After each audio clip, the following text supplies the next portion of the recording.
Welcome to S6 TV Telugu news bulletin. ముందుగా headlines. Oman Muscat లో ప్రవాస భారతీయులతో ప్రధాని మోడీ సంభాషణ.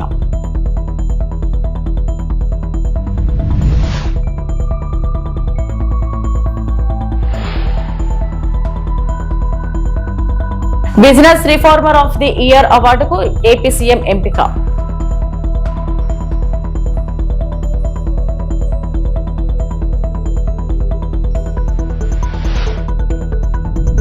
అధికారంలోకి వచ్చిన 2 నెలల్లోనే వాళ్లను జైల్లో పెడతాం, జగన్ సంచలన వ్యాఖ్యలు.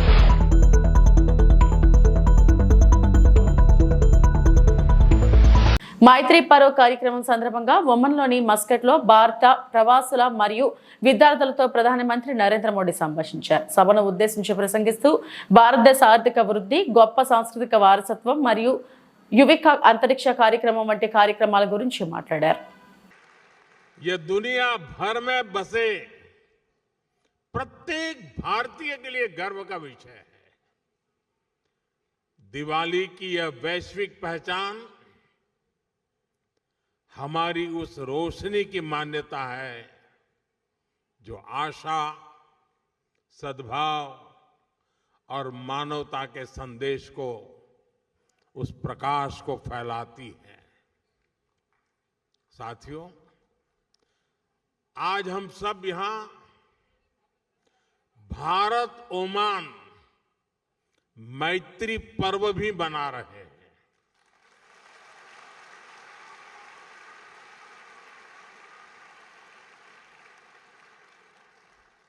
मैत्री यानी एम से मैरीटाइम हेरिटेज, ए से एस्पिरेशंस, आई से इनोवेशन, टी से ट्रस्ट एंड टेक्नोलॉजी, आर से रिस्पेक्ट, आई से इंक्लूसिव ग्रोथ, यानी ये मैत्री पर्व हम दोनों देशों की दोस्ती, हमारी शेयर्ड हिस्ट्री और प्रॉस्परस फ्यूचर का उत्सव है.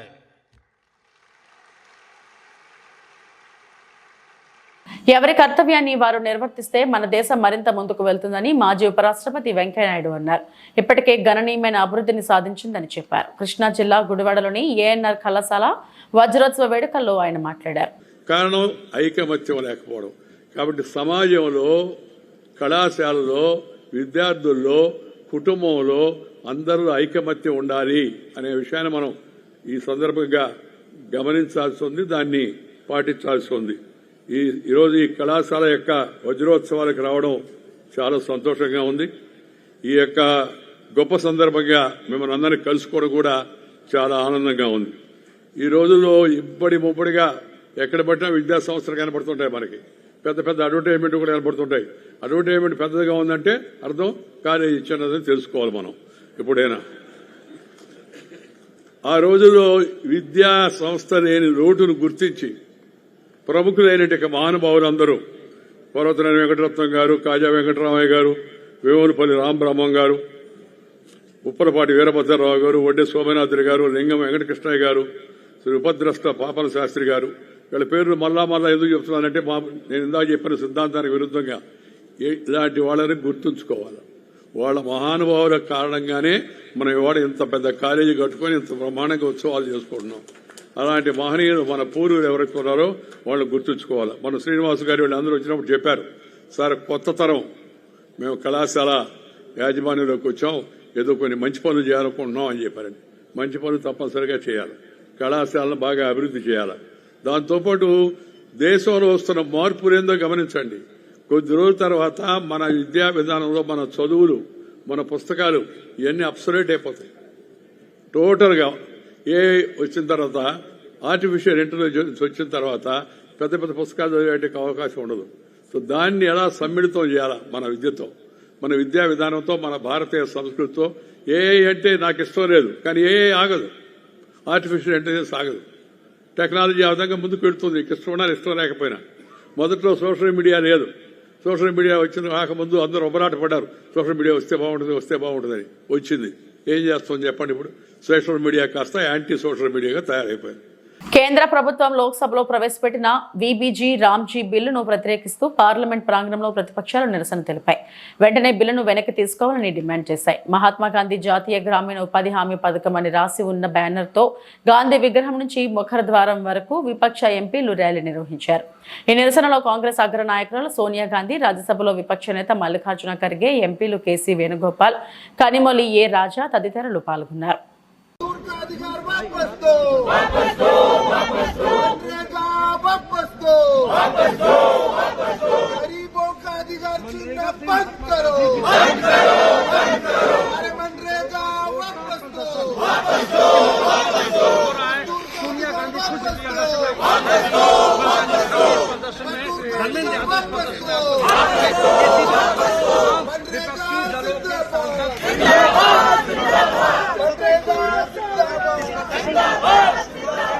ఆంధ్రప్రదేశ్ ముఖ్యమంత్రి నారా చంద్రబాబు నాయుడుకు ప్రతిష్టాత్మక అవార్డు దక్కింది.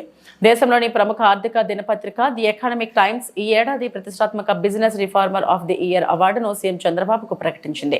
రాష్ట్రంలో వ్యాపార అనుకూల విధానాలు అమలు చేయడం, పారిశ్రామిక సంస్కరణలు చేపట్టడం, పెద్ద ఎత్తున పెట్టుబడులను ఆకర్షించడంలో విశేష కృషి చేసినందుకు గాను ఈ అవార్డును ఎంపిక చేసినట్లు ఎకనామిక్ టైమ్స్ వెల్లడించింది. మార్చి నెలలో నిర్వహించిన ప్రత్యేక కార్యక్రమంలో కేంద్ర ఆర్థిక మంత్రి నిర్మలా సీతారామన్ చేతుల మీదుగా ఈ అవార్డును సీఎం చంద్రబాబు స్వీకరించనున్నారు. ఈ ఎంపిక దేశంలోని ప్రముఖ పారిశ్రామికవేత్తలు, ఆర్థిక నిపుణులు, న్యాయవేత్తలతో కూడిన అత్యున్నత స్థాయి జ్యూరీ ద్వారా ఎంపిక చేస్తారు. ఇన్ టన్స్ అండ్ టన్స్ అనేటువంటిది మాకు అర్థమవుతుంది సార్. ఒకటి, ఈరోజు మామూలుగా పొలిటీషియన్ గుర్తింపు కోసం ఆరాటపడతాడు సార్. మీరు ఎప్పుడు కూడా నాకు మీలా లక్షణం కనపడలేదు సార్. మీరు ఎంతసేపు ఉన్నా ప్రజల సంతృప్తి కోసం తపన పడతారు. పొద్దున్న లేచి మాకు పీజీఆర్ఎస్లో పెడతారు, లేకపోతే సాటిస్ఫాక్షన్ లెవెల్ ఎట్లా ఉంది అనేటువంటి మెజర్మెంట్ని మీరు చూస్తున్నారు తప్ప నాకేం గుర్తించి వచ్చింది అనేది ఎప్పుడు చూడలేదు సార్. ఇవాళ ఈ ఎకనామిక్ టైమ్స్ ఇచ్చినటువంటిది జ్యూరీ కూడా ఎట్లాంటి jury sir? If I can read out the names, it's top of the కంట్రీలో ఉన్నటువంటి జ్యూరీ సార్ వీళ్ళు. Noel Devi Shetty of Narayana Health, Noel Tata of Tata Trust, Uday Kotak of Kotak Mahindra, Sajjan Jindal of JSW, Lalit Keshre of Grown With, Roshni Nadar Malhotra of HCL Tech, Sunil Bharati Mittal of the Bharati Enterprises, Priya Nair of HUL, Abhishek Manu Singhvi, Senior Advocate, and juniors. దాంతోపాటు దేశంలో ఇప్పటిదాకా ఇది వచ్చినటువంటి వాళ్ళని చూస్తే కూడా అందరూ కేంద్రంలో ఉన్నటువంటి వాళ్ళే సార్. ఎప్పుడు ఏ స్టేట్కి చీఫ్ మినిస్టర్ కనిపించలేదు సార్ ఇప్పుడు ఉన్నటువంటి news item. We're proud sir. ఈ రిఫార్మ్స్ పరంపరలో కూడా మీరు 25 కొత్త పాలసీలు తీసుకొచ్చారు sir. Each is a reform by itself. 25 new పాలసీలు within a span of 1.5 year తీసుకొచ్చి you have set the trend for the nation అంటానికి ఇవాళ ఇది ఒక్కటే సార్. ఈ title Naidu was seen by the panel as an exemplar of a new model of political leadership, the original CEO chief minister. This is what the news has to say, and there are a lot of things which everybody must read, sir. We are proud to work with you, sir. Once again, I would like to congratulate you, sir, on our behalf, sir.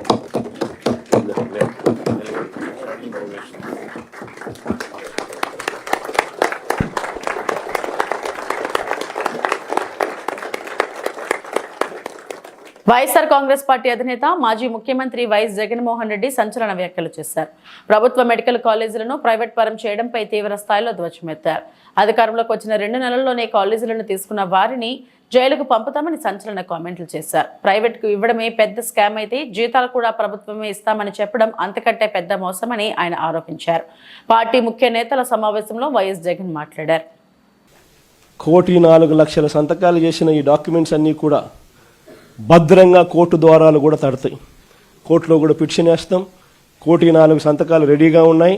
మీరు ఎప్పుడు అడిగితే అప్పుడు అఫిడవిట్లు మీకు చూపించేదానికి బండ్లన్నీ రెడీగా వచ్చి మీకు చూపిస్తాయని చెప్పి కూడా కోర్టులో కూడా అఫిడవిట్ కూడా వేయడం కూడా జరుగుతుంది. ఇంతటితోనే చంద్రబాబు నాయుడు జ్ఞానోదయం వస్తుందని నేను అనుకోవడం లేదు. ఎందుకంటే కొంచెం చర్మం అందం కాబట్టి ఇంతటితో కూడా వస్తుందని నేను అనుకోవడంలా. ఎందుకంటే మామూలుగా మీకు గుర్తుండే ఉంటుంది, పూర్వం మనం ఎప్పుడో నేను చిన్నప్పుడు జనార్దన్ రెడ్డి గారు ప్రైవేట్ మెడికల్ కాలేజ్ ఇచ్చినారు అని చెప్పి ఏకంగా ముఖ్యమంత్రి పదవి నుంచి ఆయన రాజీనామా చేయాల్సి వచ్చింది. ప్రైవేట్ మెడికల్ కాలేజ్ ఇచ్చినారని రాజీనామా చేయాల్సి వచ్చింది. నాకు అప్పుడు నేను చాలా చిన్నపిల్లోని. అప్పుడే నేను అనుకుంటా ఉంటే ఒక ప్రైవేట్ ఒక కాలేజు, ఈరోజు ఈయనకు సిగ్గు లేదు, ఇంకొకటి లేదు, ఏకంగా లెఫ్ట్ రైట్ సెంటర్ గవర్నమెంట్ ఆస్తులను నేను ఇచ్చేస్తున్నాను అని చెప్పి స్కాములు చేయడానికి ఏమాత్రం వెనకడుగు వేయడంలా. ఇచ్చేసే కార్యక్రమం చెనిక్కాయలకు బెల్లాలకు ఇచ్చేయడమే కాకుండా స్కాముల్లో ఇంకా అన్నిటికన్నా దారుణమైన స్కామ్ ఏమిటో తెలుసా? నువ్వు ప్రైవేట్ వాళ్ళకి కాలేజీలు ఇచ్చేసిన తర్వాత ఆ ప్రైవేట్ కాలేజీలు వాళ్ళు ప్రైవేట్ కాలేజీలు ఇది నడిపేటప్పుడు వాళ్ళ జీతాలు నువ్వు ఇస్తావంట. అది ఇంకా పెద్ద స్కామ్. నువ్వు ప్రైవేట్ వానికి ఇచ్చేసిన తర్వాత ఆ private college private teaching hospital వాళ్ళు నడిపేటప్పుడు వాళ్ళ జీతాలు గవర్నమెంట్ ఇస్తుందంట. అంటే నెలకు ఒక్కొక్క కాలేజీలో కనీసం 5 కోట్ల జీతం మినిమం. అంటే నెలకు సంవత్సరానికి ఒక్కొక్క కాలేజీకి 60 కోట్లు, 2 ఏళ్ల పాటు కనీసం అంటే 120 కోట్లు ఒక్కొక్క కాలేజీకి ఎదురు వస్తుందన్నట. చెనిక్కాయలకు బెల్లాలకు ఈయన మనిషికి కాలేజీలు కట్టబెట్టడమే కాకుండా మళ్ళా ఎదురు 120 కోట్ల రూపాయలు ఎదురిస్తున్నాడు. ఇది ఇంతకన్నా ఇంకా స్కామ్, ఇంతకన్నా దారుణమైన పరిస్థితి ఎక్కడైనా ఉంటుందని అడుగుతా ఉన్నా. ఇవన్నీ రేపొద్దున మనం ఇన్ని ప్రయత్నాలు చేసిన తర్వాత కూడా ఎక్కడన్నా కూడా చంద్రబాబు నాయుడు వినకుండా దీనికి ముందుకు తీసుకొని పోతే మాత్రం ఆ తర్వాత కాలేజీలు తీసుకున్నోడిని మాత్రం మనం అధికారంలోకి వచ్చిన వెంటనే 2 నెలలు తిరగక మునిపే అందరు జైళ్ళల్లో ఉంటారు. ఆ కాలేజీలు తీసుకున్న వాళ్ళు మాత్రం. స్కాములు అనేది మదర్ ఆఫ్ ఆల్ స్కామ్స్ కింద ఇది నిరూపితమవుతుంది. అంతటి దారుణంగా ప్రజలకు నష్టం జరుగుతుందని కనిపిస్తూ ఉన్నా కూడా ప్రజలు దీనివల్ల ఉచితంగా వైద్యం పొందే అవకాశం పోతుందని తెలిసినా కూడా మన పిల్లలకు తక్కువ ధరకే, ప్రైవేట్ కన్నా చాలా తక్కువ ధరకే మన పిల్లలకు మెడికల్ కాలేజీలలో సీట్లు వచ్చి చదువులు అందుబాటులో ఉంటాయని తెలిసినా కూడా ఏమాత్రం ఖాతరు చేయకుండా చంద్రబాబు చేస్తూ ఉన్న ఈ తీరుకు చంద్రబాబు నాయుడుకు గట్టి గుణపాఠం మాత్రం ఖచ్చితంగా తగ్గుతుంది. తిరుమల శ్రీవారిని గురువారం పలువురు ప్రముఖులు దర్శించుకున్నారు. వీఐపీ ప్రారంభ విరామ దర్శన సమయంలో ఆంధ్రప్రదేశ్ మంత్రి నారాయణ, ఎమ్మెల్యే బొండా ఉమామహేశ్వరరావు, ప్రముఖ నిర్మాతలు దిల్ రాజు, ఏఎం రత్నం, నటుడు గంటా రవితేజ వేరువేరుగా స్వామివారి సేవలో పాల్గొన్నారు. టీటీడీ అధికారులు వారికి స్వాగతం పలికి దర్శన ఏర్పాట్లు చేశారు. దర్శనం అనంతరం ప్రముఖులకు రంగనాయక్ మండపంలో వేద ఆశీర్వచనం చేసి స్వామివారి ఆశీర్వచనాలు అందజేశారు.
అమలాపురం ఖరీఫ్ 2025-26 సీజన్లో గతంలో ఎన్నడూ లేని విధంగా రాష్ట్ర పౌర సరఫరాల సంస్థ ద్వారా డిసెంబర్ 17వ తేదీ వరకు కోనసీమ జిల్లాలో 56,827 మంది రైతుల నుండి 665 కోట్ల విలువ గల 2,80,683 మెట్రిక్ టన్నుల ధాన్యాన్ని సేకరించడం జరిగిందని జిల్లా జాయింట్ కలెక్టర్ టి నిశాంతి తెలిపారు. బుధవారం స్థానిక కలెక్టరేట్ నందు పాత్రికేయుల సమావేశం నిర్వహించి జిల్లాలో అత్యంత పారదర్శకంగా జవాబుదారీతనంతో ధాన్యం సేకరిస్తూ రైతులకు కనీస గిట్టుబాటు ధరలు కల్పించడం జరుగుతుందని తెలిపారు. జిల్లా వ్యాప్తంగా రాష్ట్ర ప్రభుత్వం 3.5 లక్షల మెట్రిక్ టన్నుల ధాన్యం సేకరణ లక్ష్యంగా నిర్దేశించిందని, ఇప్పటికే 2,80,683 మెట్రిక్ టన్నుల ధాన్యం సేకరణ పూర్తయినట్లు వెల్లడించారు. ఖరీఫ్ 2025-26 సీజన్లో ముందెన్నడూ లేని విధంగా ఆంధ్రప్రదేశ్ రాష్ట్ర పౌర సరఫరాల సంస్థ ద్వారా ఈనాటికి 17 డిసెంబర్ 2025 ఈనాటికి డాక్టర్ బిఆర్ అంబేద్కర్ కోనసీమ జిల్లాలో 56,827 రైతుల వద్ద నుండి 664 కోట్ల విలువ గల 2,80,683 మెట్రిక్ టన్నుల ధాన్యమును సేకరించడం జరిగింది. మనకిచ్చిన టార్గెట్ 3,50,000 మెట్రిక్ టన్నులు. ఇప్పుడు దాకా మన ఆల్రెడీ 2,80,000 మెట్రిక్ టన్స్ ఈ 17 డిసెంబర్ నాటికే మనం ప్రొక్యూర్మెంట్ చేయడం జరిగింది. ఇప్పటి వరకు 652 కోట్ల రూపాయలు 55,048 రైతులకు చెల్లించడం జరిగింది. 98% చెల్లింపులు 24 గంటల లోపే చెల్లించడం జరిగింది. మిగిలిన 12.25 కోట్ల రూపాయలు ఈరోజు తదుపరి బ్యాంక్ బ్యాచ్ ప్రాసెస్ నందు జమ చేయడం జరుగుతుంది. ఆంధ్రప్రదేశ్ రాష్ట్ర ప్రభుత్వం రైతు సోదరులకు మద్దతు ధర అందించడం కొరకు ఎంతో నిబద్ధతతో కూడిన ఏర్పాట్లు అనగా 96,42,000 గోని సంచులు, 2,282 రావణ వాహనాలు మరియు 5,430 తార్పాలిన్స్ అందించడం జరిగింది. రైతులకు వారి ధాన్యం విక్రయించడంలో ఎటువంటి ఇబ్బందులు ఉన్నా జిల్లా కార్యాలయం నందు ఏర్పాటు చేసిన కంట్రోల్ రూమ్ 24/7 3 షిఫ్ట్లో పనిచేస్తున్నారు. ఈ కంట్రోల్ రూమ్ నంబర్స్ 8309432487 మరియు 9441692275ను సంప్రదించి ప్రభుత్వము నిర్దేశించిన నాణ్యత ప్రమాణాల మేరకు 24 గంటల లోపు నాణ్యతకు తగ్గ మద్దతు ధర పొందగలరు. జిల్లాలో 204 ధాన్యము సేకరణ కేంద్రాలు ఏర్పాటు చేయడం జరిగింది కానుక రైతులు ఈ సౌకర్యంను సద్వినియోగం చేసుకోవాల్సిందిగా కోరడమైనది. ధరలను ఆశ్రయించి మద్దతు ధర కన్నా తక్కువ ధరకు మీ ధాన్యంను విక్రయించి నష్టపోవద్దని ప్రభుత్వం ఏర్పాటు చేసిన ధాన్యము సేకరణ కేంద్రాల ద్వారా మీ ధాన్యము అమ్ముకోవాల్సిందిగా తెలియజేస్తున్నాము. అందరికీ కూడా ధన్యవాదాలు. మెట్రిక్ టన్స్ తీసుకోవాల్సింది ఉంది. ప్రతి మండలికి కూడా సరిపోవాల్సిన టార్గెట్ మనం ఆల్రెడీ ఇచ్చాము. సో ఏ మండల్లో కూడా ఎక్కడ ఆర్ఎస్కేలో కూడా ఏం ప్రాబ్లం లేదు. ఎక్కడైనా ఆర్ఎస్కేలో ఎక్కువ ధాన్యం వచ్చింది వాళ్ళకి ఏదైనా అడ్జస్ట్ చేయాలన్నా కూడా ఇమ్మీడియట్గా మనం చేస్తున్నాం. అలాగే ఈ కంట్రోల్ రూమ్ కూడా 3 షిఫ్ట్ పెట్టాం, అంటే 24 గంటలు పెట్టాం. 2 షిఫ్ట్ మాత్రం కాదు, 3 షిఫ్ట్ పెట్టాం. సో ఏ టైం అయినా ఫార్మర్కి ఏ ఇబ్బంది అయినా ఇమ్మీడియట్గా ఈ కంట్రోల్ రూమ్ నంబర్స్కి, ఇప్పుడు చెప్పిన కంట్రోల్ రూమ్ నంబర్స్కి అది కూడా పబ్లిష్ చేయండి. ఈ కంట్రోల్ రూమ్ నంబర్స్కి కాల్ చేసి వాళ్ళు ఇమ్మీడియట్గా వాళ్ళు ఏదైనా ఇష్యూ ఉంటే రిజాల్వ్ చేసుకోవచ్చు. అలా ప్రతి ఫార్మర్కు కూడా 24 గంటల లోపలనే వాళ్ళకి ఇమ్మీడియట్గా జమ చేయడం జరుగుతుంది. ఆంధ్రప్రదేశ్ రాష్ట్ర ప్రభుత్వం చేస్తున్న చర్యల వల్ల, ఎఫర్ట్స్ తీసుకున్న వల్ల. అండ్ ఏలూరు జిల్లా ద్వారకా తిరుమల పోలీస్ స్టేషన్ పరిధిలో మోటార్ సైకిల్ దొంగతనాలకు గట్టి షాక్ ఇచ్చారు. ద్వారకా తిరుమల గ్రామానికి చెందిన పేదింటి రాము కిషోర్ ఇచ్చిన ఫిర్యాదు ఆధారంగా కేసు నమోదు చేసి దర్యాప్తు చేపట్టింది. పోలీసులు CI UJ Wilson, SI T Sudheer ఆధ్వర్యంలో ప్రత్యేక ఆపరేషన్లో 3 నిందితులను అరెస్టు చేసి వివిధ ప్రాంతాల్లో దొంగతనం చేసిన 12 మోటార్ సైకిళ్లను స్వాధీనం చేసుకున్నారు. వీటి మొత్తం విలువ సుమారు 9 లక్షలు. డీఎస్పీ ఏలూరు జిల్లా ప్రెస్ మీట్ లో మాట్లాడుతూ కేసు ఛేదింపులో కీలక పాత్ర పోషించిన సిబ్బందిని అభినందించారు. ద్వారకా తిరుమల పరిధిలో దోపిడీ దొంగతనాలకు పాల్పడితే కఠిన చర్యలు తప్పవని హెచ్చరించారు. ఈరోజు మన ద్వారకా తిరుమల పోలీస్ స్టేషన్ పరిధిలో, అదేవిధంగా మన ఏలూరు జిల్లా పోలీసు, అదేవిధంగా వెస్ట్ గోదావరి ఏరియాలో కూడా ఈ బైక్ దొంగతనాలు చేస్తున్నటువంటి ముద్దాయిల్ని ఈరోజు మన Dwaraka Tirumala police station SI గారు, అదేవిధంగా బెంగళూరు సిఐ గారు ఆధ్వర్యంలో ఒక మంచి చక్కని క్యాచ్ చేయడం జరిగింది.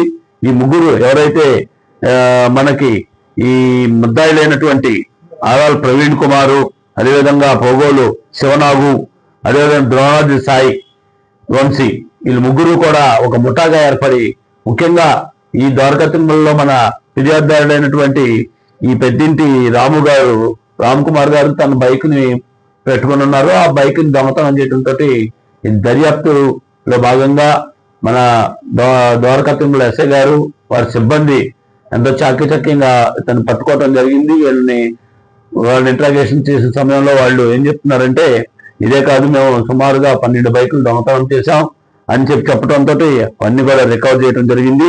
ముఖ్యంగా వీళ్ళు ఈ మోటార్ సైకిల్స్ మన ద్వారకా తిరుమల పోలీస్ స్టేషన్, ఏలూరు, చేబ్రోలు, నెడమర్రు, తాడేపల్లిగూడెం, ఆకువీడు ఈ పోలీస్ స్టేషన్ ఏరియాలో అంతా కూడా వీళ్ళు దొంగతనం చేయడం జరిగింది. సరే, ఈ ముద్ద ఎవరైతే ఈ ద్రోణాలు సాయనివతం గతంలో కూడా భీమడోల్ పోలీస్ స్టేషన్ లో అనేక కొట్లాట కేసుల్లోనూ అలానే మర్డర్ కేసులో కూడా ఉన్నాయి. తన పైన షీట్ ఉంది. అదేవిధంగా వీళ్ళు ముగ్గురు కూడా దీనిపైన వీళ్ళపైన కూడా షీట్ ఓపెన్ చేయడం జరుగుతోంది. ముఖ్యంగా ఎవరైతే ఈ సాయి గతంలో దీంతో పాటు దొంగతనాలకు అలవాటు పడి నేరాలకు అలవాటు పడి ఒక ముఠాగా ఏర్పడి చేస్తున్నారు. ఇతని పైన పీడీ యాక్టివ్ చర్యలు తీసుకోవడం జరుగుతుంది. ముఖ్యంగా ఈ రోజు మన Dwaraka Tirumala police station SI గారు వాళ్ళ టీం చాలా కష్టపడి వీళ్ళందరినీ కూడా ట్రేస్ చేయడం జరిగింది. ఆ విధంగా ఈ బండ్లు కూడా రికవర్ చేశారు. వీళ్ళందరినీ కూడా రివార్డ్స్ సిఫార్సు చేయడం జరుగుతుంది. Thank you. Any question? బళ్ళన్నీ కూడా సుమారు 9 లక్షల రూపాయలు, మొత్తం 12 వెహికల్స్. వైద్య కళాశాలల ప్రైవేటీకరణ రద్దు చేయాలని అనంతపురంలోని సిపిఐ, ఏఐఎస్ఎఫ్ విద్యార్థి సంఘాల నాయకులు ఆందోళన వ్యక్తం చేశారు. సంగమేష్ సర్కిల్ నుంచి కలెక్టర్ కార్యాలయం వరకు ర్యాలీ చేపట్టారు. కలెక్టర్ కార్యాలయం వద్ద ప్రభుత్వానికి వ్యతిరేకంగా నినాదాలు చేస్తూ కలెక్టర్ గేట్లు ఎక్కే ప్రయత్నం చేశారు. పోలీసులు అడ్డుకున్నారు. దీంతో పోలీసులకు నాయకులకు మధ్య తోపులాట చోటు చేసుకుంది. దాదాపు గంట పాటు నాయకులు తీవ్ర ఆందోళన వ్యక్తం చేశారు. ప్రభుత్వం ప్రతిపక్షంలో ఉన్నప్పుడు వైద్య కళాశాలను ప్రభుత్వమే నిర్వహిస్తుందని చెప్పిన నాయకులు అధికారంలోకి వచ్చాక ప్రైవేట్ పరం ఎందుకు చేస్తున్నారని ప్రశ్నించారు. పేద విద్యార్థులకు వైద్య విద్యను దూరం చేసే కుట్ర జరుగుతుందని, వెంటనే ప్రైవేట్ పరం రద్దు చేసుకోవాలని డిమాండ్ చేశారు. లేని పక్షంలో పెద్ద ఎత్తున ఆందోళనలు చేపడతామని హెచ్చరించారు. కూటమి ప్రభుత్వం అధికారంలోకి వచ్చిన తర్వాత తెలుగుదేశం పార్టీ కూడా ఒక కాషాయ పార్టీగా మారిపోయింది. ఈరోజు 17 మెడికల్ కళాశాలల్ని ప్రైవేటు భాగస్వామ్యంతో మెడికల్ కళాశాలలు నిర్వహిస్తామని చెప్తా ఉన్నారు. అవన్నీ కూడా 17 మెడికల్ కళాశాలలు ప్రభుత్వ మెడికల్ కళాశాలలు. అవన్నిట్లో కూడా జగన్మోహన్ రెడ్డి 107, 108 జీవో ఇచ్చాడు. దాంట్లో రిజర్వేషన్ శాతం తక్కువ ఉందని మేము అధికారంలోకి వస్తే ఆ రిజర్వేషన్ని అంతా కూడా రద్దు చేసి మొత్తం అన్ని కూడా ఈ యొక్క ప్రభుత్వ భాగస్వామ్యంతోనే అన్ని కూడా రిజర్వేషన్ ప్రకారము విద్యార్థులు కేటాయిస్తామని ఉచితంగా చెప్పడం జరిగింది. కానీ ఈరోజు అధికారంలోకి వచ్చిన తర్వాత చంద్రబాబు నాయుడు గారు మాట మారుస్తూ ఆ యొక్క ప్రభుత్వ కళాశాలలన్నింటినీ ప్రైవేటు భాగస్వామ్యంతో పీపీపీ అనే విధానంతో బీజేపీ అనుసరిస్తున్నటువంటి ప్రైవేట్ విధానాన్ని తెలుగుదేశం పార్టీ కూడా అనుసరిస్తూ ఉంది. అంటే విద్యను, వైద్యాన్ని ప్రజలకు అందకుండా, లేదంటే పేద మధ్యతరగతి ప్రజలు వాళ్ళ పిల్లలు విద్యను అభ్యసించకుండా చేసేదానికోసం, ఇది ఒక కార్పొరేట్ వ్యక్తులకు మాత్రమే వైద్య విద్యను పరిమితం చేసేదానికోసం ఈ యొక్క కూటమి ప్రభుత్వం కంకణం కట్టుకుంది. అందుకోసమే ఈరోజు సిపిఐ పార్టీ రాష్ట్ర వ్యాప్తంగా ఈ యొక్క మెడికల్ కాలేజీల దగ్గర ధర్నాను, కలెక్టర్ ఆఫీసుల దగ్గర ధర్నా నిర్వహిస్తూ ఉన్నాం. ప్రభుత్వం తక్షణమే 590 జీవోను రద్దు చేయాలా, అదేవిధంగా 50% రిజర్వేషన్ని మరి ఈరోజు ఇవ్వాలని చెప్పి కోరుతా ఉన్నాం ఎస్సీ, ఎస్టీ, బీసీ మైనార్టీలకి. దాంతోపాటు ఈరోజు మరి 2500 సీట్లు మెడికల్ కాలేజీ సీట్లుంటే ఆ సీట్లన్నీ కూడా అమ్ముకునేదానికి ప్రైవేట్ వ్యక్తులకి మీరు దారదత్తం చేస్తూ ఉన్నారు.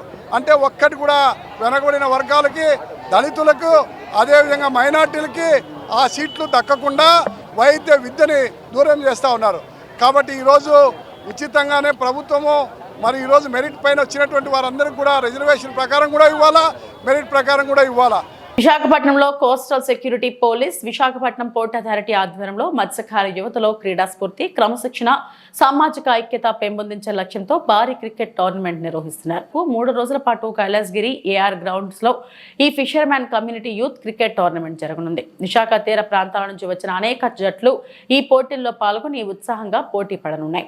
మత్స్యకార యువతను మాదక ద్రవ్యాలు, అసాంఘిక కార్యకలాపాలకు దూరం చేసి క్రీడల వైపు ప్రోత్సహించడమే ఈ టోర్నమెంట్ ప్రధాన ఉద్దేశమని విశాఖ రేంజ్ డీఐజీ గోపీనాథ్ జెట్టి తెలిపారు. యువతలో నాయకత్వ లక్షణాలు పెంపొందించడం, తీర ప్రాంత భద్రతపై అవగాహన కల్పించడం కూడా లక్ష్యమన్నారు. వర్షధార గ్రామాల్లో ఉన్నటువంటి యువతతో కమ్యూనిటీ పోలీసింగ్లో భాగంగా కోస్టల్ సెక్యూరిటీ పోలీసు వారు ఈ క్రికెట్ టోర్నమెంట్ అనేటువంటిది ప్రారంభించడం జరిగింది. దీనికి కోస్టల్ సెక్యూరిటీ పోలీసు మరియు మన పోర్టు అధికారులు సంయుక్తంగా కలిసి ఈ టోర్నమెంట్ నిర్వహిస్తున్నాం. ప్రధానంగా మత్స్యకార గ్రామాల్లో ఉన్నటువంటి యువత కోస్టల్ సెక్యూరిటీ పోలీస్కి ఐస్ అండ్ ఈర్స్ లాగా పనిచేసి సమాచారాన్ని అంతా కూడా పోలీసు అందిస్తుంటారు. కాబట్టి వారితో మంచి సంబంధాలు కలిగి ఉండి వారిని మన కోస్టల్ సెక్యూరిటీ యొక్క భద్రతను పటిష్టం చేయడం కోసం వారి యొక్క సహకారం ఉండాలి. కాబట్టి దానికి అనుగుణంగా ఈ కమ్యూనిటీ పోలీసింగ్ ప్రోగ్రామ్స్ ఏర్పాటు చేయడం జరుగుతుంది. సో దానిలో భాగంగానే ఈరోజు 16 గ్రామాల నుంచి 16 టీమ్స్ ఈ క్రికెట్ టోర్నమెంట్లో పాల్గొనడానికి రావడం జరిగింది. సో దీనిలో మా అధికారులు అదేవిధంగా కోర్టు తరఫు నుంచి వచ్చినటువంటి సాంబమూర్తి గారు వీరంతా కూడా కలిసి పనిచేసి ఈరోజు చాలా చక్కగా ఈ కార్యక్రమాన్ని చేపట్టడానికి అన్ని ఏర్పాట్లు చేశారు. సో దానికి వారందరినీ కూడా నేను పర్సనల్గా అభినందిస్తూ ఈ కార్యక్రమంలో పాల్గొనేటువంటి ప్రతి ఒక్క యువత కూడా చాలా స్పోర్టివ్గా పాల్గొని దీన్ని ఒక ఆపర్చునిటీగా తీసుకొని ప్రతి ఒక్కరు కూడా ఆనందంగా దీన్ని ఎంజాయ్ చేస్తూ ఆడుకోవాలని చెప్పి వాళ్ళకి చేయడం జరిగింది. Thank you. ఇవి ఇప్పటివరకు నా బులెటిన్ అప్డేట్స్. నమస్తే.